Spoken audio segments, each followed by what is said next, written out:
গ্রীষ্ম শুরু হয়েছে মাত্র কয়েকদিন আগে, আর এই কয়েকদিনেই গ্রীষ্মের প্রচণ্ড দাবদাহে এক কঠোর রূপ ধারণ করেছে প্রকৃতি। বাড়ি বাড়ির কূপ শুকোতে শুরু করেছে। নারকেল, সুপারি, কাঁঠাল ইত্যাদি গাছ শুকিয়ে মরে যাচ্ছে। আর এসব গাছের ফল বিক্রি করে ভরণ পোষণ চালানো এলাকার স্থানীয় পরিবারগুলো অতি কষ্টে দিন যাপন করছেন। আমরা কথা বলছি মাল ব্লকের ওদলাবাড়ি গ্রাম পঞ্চায়েতের অন্তর্গত ওদলাবাড়ি রেলগেট এলাকার। জানা গেছে, প্রতি বছর গ্রীষ্মকালে চেল নদীর কুয়োর জল শুকিয়ে যাওয়াটা নতুন কিছু নয়। আর এর প্রধান কারণ হিসেবে চিহ্নিত করা হয়েছে অবৈধ খনন কার্যকে।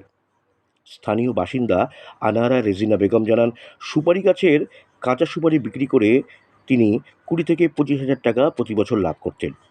কিন্তু জলের স্তর নেমে যাওয়ায় গত 2 বছরে গাছটি শুকিয়ে গেছে। আর এই বছরও একই ঘটনা ঘটতে চলেছে। শুকিয়ে যাচ্ছে সহস্রাধিক গাছ। এছাড়া নারকেল, লিচু, কাঁঠাল, মাছ ইত্যাদি গাছেরও প্রভূত ক্ষতি সাধন হচ্ছে। তিনি জানান, আজও আমরা ব্যক্তিগত উদ্যোগে বোরিং করে পানীয় জল উত্তোলন করি, আর এতে আমাদের অতিরিক্ত বিদ্যুতের খরচ গুনতে হচ্ছে। আমরা প্রচণ্ড সমস্যার মধ্যে রয়েছি, কিন্তু প্রশাসন আমাদের সমস্যার প্রতি নির্বিকার। আজ আমরা সরকারি সুযোগ সুবিধা থেকে বঞ্চিত। তাই প্রশাসনের কাছে আমাদের অনুরোধ, আমাদের এই সকল সমস্যার দ্রুত আশু সমাধান করা হোক। সব তো মরে গেল। এগুলাতে আমাদের সংসার চলতো, তাহলে 50,000 বছরে আসতো।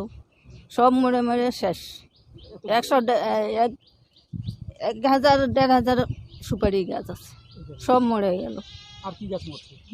আর বাঁশ গাছ, বাঁশঝাড় সব মরে গেল। কাঁঠাল গাছ শুকায় যাচ্ছে, ফল পড়ে যাচ্ছে ঝরে ঝরে। কুয়ার জল শেষ হয়ে গেছে, শুকায়। কোনো রকম পাম্প দিয়ে জল খাই। সরকারি কোনো জল পায় না আপনারা? না। কি চাচ্ছেন? এখন সরকার জল দিলে ভালো হতো। এই যে ক্ষতি হলো, সেই ক্ষতিটা চান না? চাবো, কেন চাবো না? সরকার এখন দেও আমাদের। এইটা দিয়ে তো সংসার চলতো আপনাদের। গরম তো কেবল শুরু হলো না? হ্যাঁ, তাতেই অবস্থা, এই অবস্থা।